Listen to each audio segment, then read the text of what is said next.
আসসালামু আলাইকুম। আশা করি সবাই ভালো আছেন। আজকে আরো একটা হাদিস বর্ণনা করব, সবাই শুনবেন। আব্দুল্লাহ ইবনে মাসুদ রাদিয়াল্লাহু হতে বর্ণিত আছে, রাসূল সাল্লাল্লাহু আলাইহি ওয়াসাল্লাম বলেছেন, এই দুনিয়ায় প্রতিযোগিতা করে পাওয়ার মতো গুণ মাত্র দুইটি।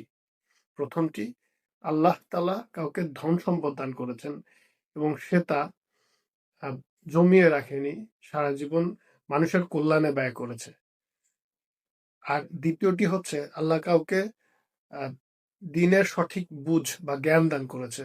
সে আহ, সেই জ্ঞানকে ব্যবহার করে সে তার জীবনের প্রতিটি সমস্যা আহ, সমাধান করেছে এবং বিনা পারিশ্রমিকে সে তা মানুষকে দান করেছে এবং নিরলসভাবে মানুষের সেবায় সে সেটা ব্যয় করেছে। এই দুই ব্যক্তির গুণই এমন, যেটা নিয়ে প্রতিযোগিতা করা যেতে পারে। বুখারী শরীফ প্রথম খণ্ড হাদিস নং ৬৪। এই হাদিসটির মূল কথা হচ্ছে যে আল্লাহ আল্লাহ দুই ধরনের মানুষের প্রতিযোগিতা পছন্দ করেন।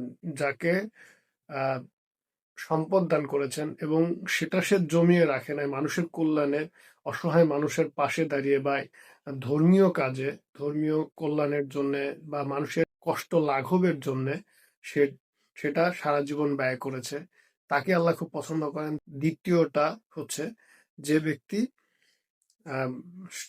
দিনের সঠিক জ্ঞান রাখে এবং আহ, সে সেটা বিনামূল্যে মানুষের সেবায় ব্যয় করে, নিজে আহ, সম- শুধু নিজের সমস্যা সমাধান করে না, বরঞ্চ অন্যের আরো সমস্যা যেগুলো আছে দিনের আলোকে, অন্যের আরো যে সমস্যাগুলো আছে সেগুলো সমাধানের চেষ্টা করে বা আম, উম, সমাধান করে, কিন্তু বিনামূল্যে। এবং এই জ্ঞান সে নিরলসভাবে মানুষকে বিতরণ করে যায়। এই দুইটা জিনিসের প্রতিযোগিতা আল্লাহ খুব পছন্দ করেন। সো আমাদের উচিত এই দুই ধরনের প্রতিযোগিতা করা, কোনো হিংসা না।